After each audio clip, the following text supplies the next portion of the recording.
Hello everyone, welcome to my channel Psycho Study. I am Nishu Rawal, and in this channel you will get the informative and comprehensive videos of psychology honor courses of IGNOU, and I hope that you would like the content.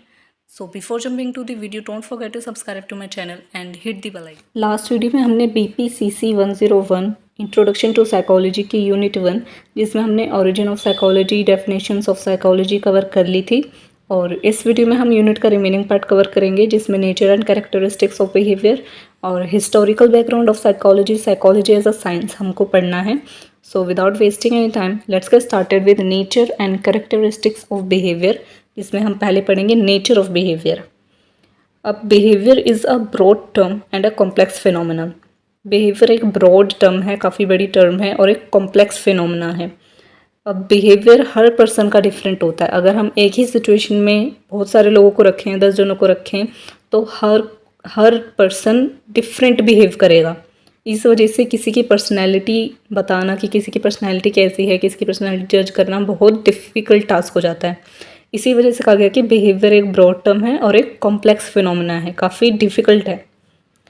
Behaviour includes all action and responses of organism. Behaviour में सारे actions और responses किसी भी organism के include होते हैं जिन्हें हम मेजर कर सकते हैं डायरेक्टली और इनडायरेक्टली. अब बिहेवियर वो नहीं है कि हम बोलते हैं कि इसका बिहेवियर अच्छा नहीं है, उसका बिहेवियर अच्छा नहीं है. बिहेवियर में हमारे सारे एक्शन, सारे रिस्पॉन्सेज किसी ऑर्गेनिज्म के सब इंक्लूड होते हैं. That can be measure directly, जिन्हें डायरेक्टली मेजर किया जा सकता है और इनडायरेक्टली भी मेजर किया जा सकता है. Behaviour not only means bodily movements. अब बिहेवियर में सिर्फ बॉडीली मूवमेंट्स इंक्लूड नहीं होती हैं, but also include mental and cognitive processes. अब कॉग्निटिव प्रोसेसेस ही मेंटल प्रोसेसेस हैं. साइकोलॉजी में cognitive means mental processes. Behaviour not only means bodily movements but also include mental and cognitive processes such as feelings, attitudes, thoughts and all other internal events. अब behaviour में सारी सिर्फ bodily movements नहीं बल्कि हमारी जो internal events है, हमारे क्या थॉट्स है, हमारे क्या फीलिंग्स हैं, सब कुछ बिहेवियर में इंक्लूड होता है. Cognitive process can not be observed directly but can be measured indirectly. जो भी कॉग्निटिव प्रोसेसेस हैं हम उन्हें इनडायरेक्टली मेज़र कर सकते हैं, डायरेक्टली ऑब्जर्व नहीं कर सकते. कैसे? अब जैसे कि हमने बोला कि बिहेवियर में हमारी फीलिंग्स, एटीट्यूड्स, थॉट्स सब आते हैं. अब हम कोई पर्सन क्या उसके थॉट्स है, क्या वो सोच रहा है, उसकी फीलिंग्स क्या है, क्या हम डायरेक्टली बता सकते हैं? देखिए कि इसकी ये फीलिंग्स है, इसके थॉट हैं, इसके मन में ये चल रहा है, नहीं बता सकते. कैसे हम पता कर सकते हैं? इनडायरेक्टली. इनडायरेक्टली कैसे? थ्रू व्हाट पीपल से, vocal behaviour and how they react to different problems and situations. कि कोई पर्सन क्या बोल रहा है, उसका वोकल बिहेवियर क्या है. जैसे अगर कोई गुस्से में है तो वो बहुत तेज़ बोलेगा, गुस्से से बात करेगा, तो हमें पता चल जाए कि हाँ ये गुस्सा है. और अगर कोई बहुत खुश है तो बहुत अच्छे से बात करेगा. इस तरीके से हम पता कर सकते हैं. और वो किस सिचुएशन में किस तरीके से रिएक्ट कर रहे हैं, उनका रिएक्शन क्या है, रिस्पॉन्सेस क्या दे रहे हैं वो, इन सब से हम इनडायरेक्टली मेज़र कर सकते हैं कि किसी पर्सन की कॉग्निटिव प्रोसेस क्या है. तो ये तो हो गए नेचर ऑफ बिहेवियर. अब हम पढ़ेंगे characteristics of behaviour. Characteristic of behavior. Parmeshwaran and Beena, 1988 and 2002 described 9 characteristics of behavior. Parameswaram और बीना ने 9 characteristics of behavior के डिफाइन करे थे, जिसमें फर्स्ट है behaviour is influence by number of factors such as biological, cultural, social, environment, past experience etcetera. अब जो हमारा बिहेवियर है वो नंबर ऑफ फैक्टर से इन्फ्लुएंस होता है. बायोलॉजिकल, कल्चरल, हमारा सोशल बैकग्राउंड क्या है, हमारा एनवायरनमेंट कैसा है, हमारे पास्ट एक्सपीरियंस क्या है. फॉर एग्जांपल, मान लो किसी को डॉगी बहुत अच्छे लगते हैं, ठीक है. एक बार वो रोड से जाए, उसको किसी डॉगी ने काट लिया, बहुत बुरी तरीके से काट लिया, तो उसके बिहेवियर पे क्या फ़र्क पड़ेगा कि हो सकता है उसे दोबारा से वो डॉगी उसे इतने अच्छे ना लगे, हो सकता है उसे नफरत हो जाए डॉगी से क्योंकि उसे काट लिया. तो इस तरीके से हमारा बिहेवियर क्या हो गया? इन्फ्लुएंस हो गया, चेंज हो गया. तो इस तरीके से behaviour can B influenced by number of factors. Number of factor से हमारा बिहेवियर इन्फ्लुएंस होता है. सेकेंड है बिहेवियर वरीज इन कॉम्प्लेक्सिटी. बिहेवियर अलग अलग सिचुएशन में अलग अलग तरीके का होता है. कॉम्प्लेक्स एक्टिविटीज़ भी आती हैं बिहेवियर में, सिंपल एक्टिविटीज़ भी आती हैं. जैसे behaviour can be as simple as picking a pen reflex responses like sneeze. Behaviour में इतनी सिंपल एक्टिविटीज़ भी इंक्लूड होते हैं जैसे कि पिकिंग अ पेन, बहुत सिंपल है। रिफ्लेक्स रिस्पॉन्सेज लाइक स्नीज, जिस पे हमारा कंट्रोल ही नहीं होता। बिहेवियर इंक्लूड सर्टेन स्किल्स, अब बिहेवियर में कुछ स्किल्स भी इंक्लूड होती हैं, विच become a habit over a period of time, जो कि एक पीरियड ऑफ टाइम में हमारी हैबिट बन जाती है। जैसे कि किसी को पेंटिंग करने का बहुत शौक है, तो पेंटिंग उसकी हैबिट बन जाती है। ये एक स्किल है, ये हर किसी को नहीं आता कि हर किसी की पेंटिंग बहुत अच्छी नहीं, किसी किसी में ये स्किल होता है। और साइकिलिंग हो गया, प्लेइंग अ गिटार बजाना भी एक स्किल है, जो कि period of time, over a period of time हमारी हैबिट बन जाती है। ये भी बिहेवियर में इंक्लूड होता है। It involves complex activities like car repairing, behaviour में कॉम्प्लेक्स एक्टिविटीज़ भी इंक्लूड होती हैं जैसे कि car repairing. It involves highly complex activities, अब हाईली कॉम्प्लेक्स एक्टिविटीज़ कौन कौन सी है? रॉक क्लाइंबिंग एक हाईली कॉम्प्लेक्स एक्टिविटी है, flying a fighter plane, landing on moon, ये सब क्या है? हायर कॉम्प्लेक्स एक्टिविटीज़ है जो कि बिहेवियर में इंक्लूड की जाती हैं। अब हम थर्ड पॉइंट पे चलेंगे। थर्ड है factors influencing behaviour are of different kinds. अब जो हमने अभी फैक्टर्स पढ़े थे, biological, cultural, past experience, environment, ये फैक्टर्स डिफरेंट तरीके के होते हैं, डिफरेंट काइंड्स के फैक्टर्स होते हैं। यहाँ पे इन्हें दो ग्रुप्स में डिवाइड कर दिया गया है, तो हमें वो पढ़ना है। Behaviour influenced by two large sets of factors. First, factors belonging और परटेनिंग टू इंडिविजुअल, फैक्टर्स जो रिलेटेड है, जो बिलोंग करते हैं इंडिविजुअल से। और सेकेंड है फैक्टर्स बिलोंगिंग और परटेनिंग टू एनवायरनमेंट, और फैक्टर्स जो बिलोंग करते हैं एनवायरनमेंट से। तो फर्स्ट है फैक्टर्स बिलोंगिंग और परटेनिंग टू इंडिविजुअल, फिजियोलॉजिकल और बायोलॉजिकल नीड्स और साइकोलॉजिकल आइडियाज़ एंड ओपिनियंस। अब फिजियोलॉजिकल फैक्टर्स कि हमारी जो बायोलॉजिकल नीड्स है वो कैसी है। अब जैसे किसी पर्सन का हाथ नहीं है, एक हाथ नहीं है, वो हैंडीकैप है, तो उसका बिहेवियर, उसका लिखने का तरीका वो डिफरेंट होगा। क्यों? क्योंकि उसकी बायोलॉजिकल नीड्स डिफरेंट है। अब फिजियोलॉजिकल आइडियाज़ एंड ओपिनियंस जो कि हर पर्सन के डिफरेंट होते हैं, हर पर्सन की बायोलॉजिकल नीड्स भी डिफरेंट हो सकती हैं, काफ़ी चीज़ें सेम होती है, but psychological factors, ideas and opinions जो कि हर पर्सन के डिफरेंट होते हैं, हर किसी को डिफरेंट सिचुएशन में उसके ओपिनियन डिफरेंट होते हैं, आइडियाज़ डिफरेंट होते हैं। तो ये फैक्टर्स हो गए जो बिलोंग करते हैं कि इंडिविजुअल से। अब सेकेंड है फैक्टर्स बिलोंगिंग और परटेनिंग टू एनवायरनमेंट, फैक्टर्स जो इन्वायरमेंट से बिलोंग करते हैं, हमारा फिजिकल सराउंडिंग, हम किस जगह रह रहे हैं, हमारा आसपास का माहौल कैसा है। जैसे अगर आप सोसाइटी में रहते हैं, अगर आप सिटी एरिया में रहते हैं तो वहाँ का एनवायरनमेंट डिफरेंट है, आपका सराउंडिंग डिफरेंट होगा। बट अगर कोई ये जो विलेज एरिया में रह रहा है, गांव में रह रहा है, तो उसका सराउंडिंग डिफरेंट है। तो इससे भी काफ़ी फ़र्क पड़ता है हमारे बिहेवियर पे। अगर कोई पर्सन, जैसे किसी के दादा दादी गांव में रहते हैं और वो सिटी में आ जाएं तो उनका बिहेवियर डिफरेंट होगा, उन्हें अलग लगेगा, उन्हें कंफर्टेबल फील नहीं होगा। तो ये भी हमारे फैक्टर को अफेक्ट करता है। हमारी फैमिली, फ्रेंड्स, ये भी हमारे जो बिहेवियर उसको अफेक्ट करते हैं। ये फैक्टर भी हमारी लार्जर सोसाइटी, हमारी जो सोसाइटी है, जैसे हम इंडिया में रह रहे हैं, हमारी सोसाइटी डिफरेंट है, हम जिधर रह रहे हैं। और अगर हम दूसरी कंट्रीज़ की बात करें तो उनकी सोसाइटी डिफरेंट है, उनके थॉट्स डिफरेंट है, उनकी मैंटालिटी डिफरेंट है। इससे भी हमारे फैक्टर्स पे, हमारे जो बिहेवियर हैं इस फैक्टर से काफ़ी इन्फ्लुएंस करते हैं। नेक्स्ट हमारा overall cultural and social background, हमारा जो सोशल बैकग्राउंड है, हमारा जो कल्चरल बैकग्राउंड है, वो भी हमारे बिहेवियर को काफ़ी इन्फ्लुएंस करता है। अब है fourth, individual differences. Each and every persons behaviour can be different in same situation. Same situation में हर पर्सन का बिहेवियर डिफरेंट हो सकता है। हर पर्सन एक ही सिचुएशन में डिफरेंट अपना बिहेवियर शो कर सकता है। फॉर एग्जांपल, मान लो कि आप कहीं बैठे हो, आपके सामने कोई बैठा है और वो आपको बहुत कुछ उल्टा सीधा बोले जा रहा है। हो सकता है आप उस सिचुएशन में बहुत काम हो, आप गुस्सा ना कर रहे हैं, बट कोई और पर्सन हो वो बहुत गुस्सा भी कर सकता है, और हो सकता है कि कोई दूसरा पर्सन हो वो आपसे भी ज़्यादा काम हो। तो एक ही सिचुएशन में हर पर्सन डिफरेंट अपना बिहेवियर शो कर सकता है। क्योंकि हर पर्सन में फिजियोलॉजिकल चेंजेस होते हैं, डिफरेंसेस होते हैं, हमारी बॉडी जो कंडीशन है वो डिफरेंट होती है, हमारा पास्ट एक्सपीरियंस अलग है किसी और से, हमारा बैकग्राउंड अलग है, और भी बहुत सारे फैक्टर्स हैं जिनकी वजह से इंडिविजुअल डिफरेंसेस होते हैं। मीन्स हर इंडिविजुअल एक दूसरे से डिफरेंट बिहेवियर शो करता है। ये है इंडिविजुअल डिफरेंसेस। अब हम पढ़ेंगे next, fifth, behaviour also shows similarities. Behaviour similarities भी शो करता है। अभी हमने पढ़ा था इंडिविजुअल डिफरेंसेस कि हर पर्सन एक दूसरे से डिफरेंट बिहेवियर शो करता है, और अब हम पढ़ रहे हैं behaviour also show similarities. Behaviour में सिमिलैरिटीज़ भी होती हैं। Behaviour also show similarities even if there are individual differences. हालांकि इंडिविजुअल डिफरेंसेस होते हैं, हर पर्सन एक दूसरे से डिफरेंट बिहेवियर शो करता है, बट स्टिल हमारे बिहेवियर में सिमिलैरिटीज़ होती है। For instance, if a particle of dust falls into a person's eye, he और she tries to remove it. अगर किसी की आँख में कचरा चला जाता है, कोई भी कुछ भी चला जाता है, डस्ट पार्टिकल चला जाता है, तो हम सबसे पहले क्या करेंगे? उसे रिमूव करेंगे, अपने आई को क्लीन करेंगे। तो ये बिहेवियर सब में पाया जाता है। Every individual show this behaviour. तो this type of behaviour is universally found. इस टाइप का बिहेवियर जो है वो यूनिवर्सली फाउंड होता है, सब जगह मिलता है ये बिहेवियर। सिक्स्थ है, behaviour is always purposeful and goal directive. Behaviour हमेशा पर्पसफुल होता है और गोल डायरेक्टिव होता है। Human behaviour is always purposeful and goal directive. Behaviour can B approach behaviour, positive goal directed. Second, avoidance behaviour, negative goal avoidance.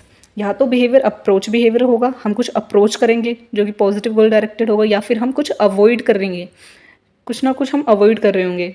जैसे कि हम इसमें एग्जाम्पल लेंगे, a boy sitting and studying suddenly gets up and takes a glass of water. एक लड़का बैठा था, पढ़ रहा था, एकदम से खड़ा हुआ और उसने एक ग्लास ऑफ वाटर लिया। गोल क्या था इसमें? Have a glass of water, कि एक ग्लास पानी लेना है।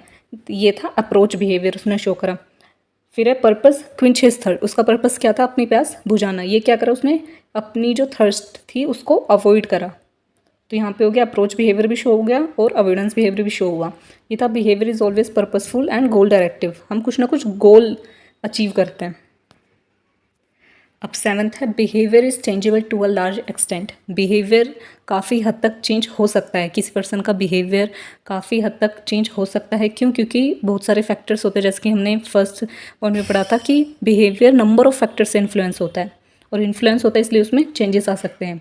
Behaviour can be change to a large extent. Behaviour large extent तक चेंज हो सकता है because it's influenced by number of factors, क्योंकि वो नंबर ऑफ फैक्टर्स से इन्फ्लुएंस होता है। Behaviour can be changed by modifying these factors. इन फैक्टर्स को, जितने भी फैक्टर्स होते हैं जो हमारे बिहेवियर को इन्फ्लुएंस करते हैं, अगर हम उनमें मॉडिफाई करें उन्हें, तो हमारा बिहेवियर चेंज हो सकता है। It helps people to adjust in a new surrounding. और ये जो मॉडिफिकेशन होता है, हमारा जो बिहेवियर चेंज हो सकता है, इतने फैक्टर्स से इन्फ्लुएंस होता है, ये हमें क्या मदद करता है? क्यों होता है ये? ताकि हम एक नए सराउंडिंग में एडजस्ट कर सकें। अगर एक पर्सन एक ही जगह पे रह रहा है, उसको कोई भी फैक्टर उसको इन्फ्लुएंस नहीं कर रहा, उसके बिहेवियर को, एक ही जगह पे रह रहा है, तो वो कुछ एक्सपीरियंस भी नहीं करेगा। जब वो कहीं नई जगह जाएगा तो थोड़ा सा बिहेवियर उसका चेंज होगा, क्योंकि उसे नए नए एक्सपीरियंस गेन होंगे उसको, और उसके साथ कुछ ना कुछ उसको लर्न करने का मौका मिलेगा, जिसकी वजह से उसका बिहेवियर चेंज होगा। और जब चेंज होगा तो उसे नए सराउंडिंग में ढलने की आदत पड़ जाएगी। जैसे हम कोई नई चीज़ सीखते हैं तो हमें एकदम से नहीं आती। अगर कोई ऐसा काम है जिसको हमने कभी नहीं करा, सिर्फ दूसरों को करते हुए देखा है, तो करने से पहले हमें डर लगता है कि पता नहीं हमसे होगा नहीं होगा। बट जब हम उसमें यूज टू हो जाते हैं, जब हम प्रैक्टिस करते हैं, बहुत ज़्यादा लर्न करते हैं, तो जब जा करके हमारा बिहेवियर चेंज होने लगता है, हमें वो चीज़ थोड़ी थोड़ी समझ में आने लगती है, हमें वो आसान लगने लगता है एक टाइम पर। तो ये क्या है? हमारा बिहेवियर चेंज हुआ है। पहले हमें कोई चीज़ डिफ़िकल्ट लगती थी, अब हम उसे कर पा रहे हैं, हमें वो ईजी लग रही है। तो क्या वो बिहेवियर चेंज हो गया? क्योंकि फैक्टर्स ने हमारे बिहेवियर को इन्फ्लुएंस किया। These change are result of one's practice और एक्सपीरियंस। जैसे कि अभी मैंने बताया कि जब तक हम प्रैक्टिस नहीं करेंगे, एक्सपीरियंस नहीं होगा हमें, हमारे बिहेवियर में चेंज नहीं आएगा। अब एट्थ है, बिहेवियर आल्सो शो स्टेबिलिटी। अभी हमने पढ़ा behaviour can change to a large extent. Behaviour एक काफ़ी हद तक चेंज हो सकता है, बट अब हम पढ़ेंगे behaviour also show stability. Behaviour change भी हो सकता है, बट बिहेवियर स्टेबल भी होता है। Behaviour can be changed but it also show stability at the same time. Behaviour change भी हो सकता है, बट सेम टाइम पे वो अपनी स्टेबिलिटी भी शो करता है। एक पर्सन का जो नेचर है, जो उसने बचपन से सीखा है, जो उसका कल्चरल बैकग्राउंड है, जो उसका सोशल बैकग्राउंड है, उसकी वजह से कुछ ऐसा बिहेवियर होता है हमारा जो हम चेंज ही नहीं कर सकते। जैसे it doesn't change with with the every change in the environment. और हमारा बिहेवियर हर चेंज के साथ चेंज नहीं होता कि अब हम एक नए सराउंडिंग में तो हम उधर भी चेंज हो गए, अब कल कहीं और गए तो वहाँ भी चेंज हो गए। नहीं, हमारा बिहेवियर हर चेंज के साथ चेंज नहीं होता। All forms of behaviour doesn't change. और हमारा ओवरऑल जो बिहेवियर है, जो हमारी ओवरऑल पर्सनैलिटी है, वो कभी चेंज नहीं होती। कुछ कुछ हमारी आदतें चेंज हो सकती हैं, हमारे कुछ कुछ बिहेवियर, कुछ कुछ एक्शंस, कुछ कुछ रिस्पॉन्सेस चेंज हो सकते हैं, बट हमारा ओवरऑल जो नेचर है, वो जो पर्सनैलिटी है, वो चेंज नहीं होती।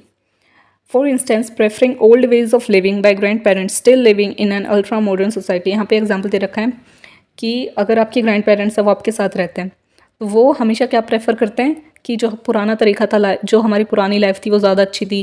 जब के टाइम का खाना ज़्यादा अच्छा था, हम लोग टीवी नहीं देखते थे, हमारे पास फ़ोन नहीं था, वो लाइफ ज़्यादा बेटर थी। एक अल्ट्रा मॉडर्न सोसाइटी में रहने के बाद भी वो किस चीज़ को प्रेफर कर रहे हैं? Old ways of living. ये क्योंकि उनके बिहेवियर में स्टेबिलिटी है, इस वजह से हो सकते तो चेंज वो भी हो सकते पूरी तरीके से, बट ओवरऑल जो हमारा बिहेवियर वो कभी चेंज नहीं होता। कुछ कुछ चीज़ें चेंज हो जाती है, कुछ कुछ हमारा नेचर, कुछ कुछ एक्शंस चेंज हो जाते हैं, बट ओवरऑल हमारी पर्सनालिटी कभी चेंज नहीं होती। इसलिए behaviour also shows stability. Behaviour stability show करता है, हमारा बिहेवियर स्टेबल भी होता है। अब 9th है behaviour is integrated. Behaviour integrated है। इंटीग्रेटेड मीन्स जैसे आपने सुना होगा कि बूंद बूंद से सागर बनता है, वैसे ही डिफरेंट डिफरेंट लर्निंग से, डिफरेंट डिफरेंट पर्पसेस से, डिफरेंट इन्फ्लुएंसिंग फैक्टर्स से मिल करके हमारी पर्सनैलिटी बनी है, हमारा बिहेवियर बना है। Every individual behaves as a total person. हर इंडिविजुअल एक कंप्लीट पर्सन की तरह, एक टोटल पर्सन की तरह बिहेव करता है। And this process of organising, और ये जो प्रोसेस है ऑर्गेनाइज करने की डिफरेंट लर्निंग को, डिफरेंट पर्पसेस को, डिफरेंट इन्फ्लुएंसिंग फैक्टर्स को, ये जो ऑर्गेनाइजिंग करने का जो प्रोसेस है, इससे क्या होता है, ये क्या रिजल्ट करता है? एक इंटीग्रेशन ऑफ बिहेवियर। कि हमारे बिहेवियर में हमें, हमारी जो पर्सनैलिटी है उसमें हमें सब कुछ आता है। हमने बहुत सारी लर्निंग करी है, बहुत सारे एक्सपीरियंसेस करे हैं जिससे हमारी पर्सनैलिटी बनी है। An individual put in different situation still shows certain characteristics, ways and styles of behavior which helps us to understand and predict his or her behavior। अब जैसे कि हमने एक पर्सन को डिफरेंट डिफरेंट सिचुएशंस में डाला, कि उसको अलग अलग सिचुएशन दी, और फिर उससे हमें क्या पता चलता है कि एक पर्सन हर सिचुएशन में, हर डिफरेंट डिफरेंट सिचुएशन में कुछ ना कुछ अपने बिहेवियर का सर्टेन कैरेक्टरिस्टिक वो हर सिचुएशन में शो करता है। हर सिचुएशन में पता चलता है कि हाँ, ये इसकी पर्सनैलिटी ये है। जैसे कोई पर्सन है, उसके साथ कितना ही अच्छा हो जाए, उसको हम अलग अलग अच्छी सिचुएशंस में डालें जिसमें उसके साथ बहुत ज़्यादा अच्छा हो रहा है, बट स्टिल अगर वो ऐसा बिहेव करे कि नहीं, इसमें तो ये कमी थी, इसमें तो ये कमी थी, वो हर पॉजिटिव चीज़ में भी अगर कोई नेगेटिविटी निकाल रहा है, तो इससे हमें क्या पता चलता है कि उसका नेचर ही, उसकी जो पर्सनैलिटी वो ही नेगेटिव है। और वहीं पे किसी दूसरे पर्सन को हम अलग अलग नेगेटिव सिचुएशंस में डालें, वो उसमें भी अगर कुछ पॉजिटिव ढूंढ रहा है, तो इससे हमें क्या पता चलता है कि इस पर्सन की पर्सनैलिटी ही पॉजिटिव है। तो इस तरीके से हमें किसी पर्सन की पर्सनैलिटी पता चलती है, क्योंकि हमारे बिहेवियर में स्टेबिलिटी होती है। तो जो हमारी स्टेबिलिटी, उससे हम डिफरेंट डिफरेंट सिचुएशन में हम अपने बिहेवियर को शो करेंगे, जो हमारा स्टेबल बिहेवियर है। Psychologist use the term personality to describe this process of integration. और ये जो प्रोसेस है इंटीग्रेशन की, इससे साइकोलॉजिस्ट ने क्या टर्म दी है? पर्सनैलिटी। जितनी ज़्यादा हमारी पर्सनैलिटी में इंटीग्रेशन होगी, जितना ज़्यादा हमारा बिहेवियर इंटीग्रेट करेगा, जितनी ज़्यादा इंटीग्रेशन होगी, उतनी ही हमारी पर्सनैलिटी जो है डेवलप करेगी, इफेक्टिव बनेगी। The greater the degree of integration in the person's behaviour, the more effective his और her personality is likely to be. अब ऐसा क्यों लिखा है? क्योंकि क्यों हमारे बिहेवियर में इंटीग्रेशन कब होता है, कैसे, क्यों? जब हम डिफरेंट लर्निंग करते हैं, डिफरेंट एक्सपीरियंस गेन करते हैं। जब हम एक्सपीरियंस गेन करते हैं तो हमारा बिहेवियर चेंज भी होता है। हम अलग अलग जगह पे जाते हैं, उधर हमें एडजस्ट होने के लिए हमारा बिहेवियर जो है डिफरेंट फैक्टर्स से इन्फ्लुएंस करता है। फिर हमें नॉलेज मिलती है इसकी वजह से, और जितनी ज़्यादा हमें नॉलेज मिलती है, जितनी ज़्यादा एक्सपीरियंस मिलती है, उतनी ज़्यादा हमारी पर्सनैलिटी ग्रो करती है, हमारी पर्सनैलिटी इफेक्टिव बनती है। ये हो गया बिहेवियर इज़ इंटीग्रेटेड, और इसी के साथ करेक्टरिस्टिक्स ऑफ बिहेवियर कंप्लीट हो गए हैं। अब हम नेक्स्ट पढ़ेंगे historical development of psychology. The origin of psychology dates back to 1870s। Psychology का ओरिजिन हुआ था 1870s में। The word psychology was not in common use before 19th century. 19th century से पहले साइकोलॉजी कॉमन यूज वर्ड नहीं था, क्योंकि हम लोग फिलोसफी में साइकोलॉजी को पढ़ते थे, जैसे कि मैंने पहले बताया था, हम फिलोसफी में साइकोलॉजी को पढ़ते थे, तो इस वजह से फिलोसफी का ज़्यादा वर्ड यूज़ होता था। साइकोलॉजी एक यूनिक फील्ड नहीं थी, इस वजह से साइकोलॉजी वर्ड यूज़ नहीं होता था। Until the middle of 19th century, psychology didn't become an independent science. 19th century के मिड ऑफ 19th सेंचुरी तक साइकोलॉजी एक इंडिपेंडेंट साइंस, एक यूनिक फील्ड नहीं बनी थी। 1879 was remarkable year for psychology as a unique field. 1879 जो year था वो एक यादगार, एक रिमार्केबल ईयर था साइकोलॉजी के लिए, क्योंकि इस ही साल में जो साइकोलॉजी थी उसे एक यूनिक फील्ड डिक्लेयर कर दिया गया था। German professor Wilhelm Wundt established the first psychology laboratory at the University of Leipzig, Germany. एक जर्मन प्रोफेसर थे विलियम वुंथ, उन्होंने फर्स्ट साइकोलॉजी लेबोरेटरी इस्टेब्लिश की थी लिप्जिंग यूनिवर्सिटी में, जर्मनी में. Wundt was medical doctor by training. Wundt एक medical doctor थे. He was fortunate to work with some of the great physiologist of 19th century. Wundt एक medical doctor थे और वो जो 19th सेंचुरी के ग्रेट फिजियोलॉजिस्ट थे उनके साथ काम करने के इच्छुक थे. वो चाहते थे कि उनके साथ उन्हें काम करने का मौका मिले. Wundt recognised as father of modern psychology. Wundt को याद किया जाता है फादर ऑफ मॉडर्न साइकोलॉजी के रूप में. The intellectual roots of psychology lie at the union of philosophy and physiology. जो इंटेलेक्चुअल रूट्स हैं वो साइकोलॉजी के, वो फिजियोलॉजी और फिलोसफी से मिलकर हैं. मतलब साइकोलॉजी फिलोसफी से और फिजियोलॉजी से मिलकर के बनी है. Prior to Wundt, there were no official psychologists or psychology departments. वुंथ से पहले ना तो कोई साइकोलॉजी डिपार्टमेंट था, क्योंकि उन्होंने ही पहली लेबोरेटरी साइकोलॉजी की लिप्जिंग में एस्टेब्लिश करवाई थी. तो ना तो कोई साइकोलॉजी लेबोरेटरी थी, ना कोई डिपार्टमेंट था, ना कोई ऑफिशियल साइकोलॉजिस्ट थे. इस वजह से it was not possible to major in psychology. Psychology में मेजर करना, स्पेशली साइकोलॉजी की पढ़ाई करना मुश्किल था. Wundt started studying the structure of mind which referred the immediate conscious experience that the content and process of subjective experience such as sensation, thoughts, feelings and emotions. वुंथ ने पढ़ाई करना start कर दिया था स्ट्रक्चर ऑफ माइंड, कि mind का क्या structure है. Referred the immediate conscious experience, जो हमारे इमीडिएट कॉन्शियस एक्सपीरियंस है उसके बारे में स्टडी करना स्टार्ट कर दिया था. क्या कंटेंट है, क्या प्रोसेस है सब्जेक्टिव एक्सपीरियंस की. अब सब्जेक्टिव एक्सपीरियंस, सब्जेक्टिव क्या है ये मैंने पहले बताया था, कि जो चेंज हो सके. एक पर्सन का, किसी पर्सन का पर्सनल ओपिनियन क्या होता है. ऑब्जेक्टिव एक्सपीरियंस, सब्जेक्टिव एक्सपीरियंस दोनों डिफरेंट हैं. ऑब्जेक्टिव में जो फैक्ट्स आते हैं, कि जैसे मैंने पहले बताया था अर्थ रिवॉल्व्स अराउंड द सन, ये फैक्ट है, ये हर पर्सन आपको यही बताएगा, कोई कुछ अलग नहीं बताएगा. बट सब्जेक्टिव एक्सपीरियंसेस क्या हैं, कुछ पर्सनल एक्सपीरियंसेस जो सिर्फ मैंने ऑब्जर्व करे हैं, या फिर कोई किसी पर्टिकुलर पर्सन ने, उसके एक्सपीरियंस अलग हैं. तो इन सब्जेक्टिव एक्सपीरियंस के बारे में, जैसे कि किसी सेंसेशन, थॉट्स, फीलिंग्स, इमोशंस, इन सब के बारे में वुंथ ने पढ़ना स्टार्ट कर दिया था. अब हम पढ़ेंगे psychology as a science. Psychology science कैसे है. Psychology has been defined as a science of behaviour. Psychology को डिफाइन किया गया था साइंस ऑफ बिहेवियर के रूप में.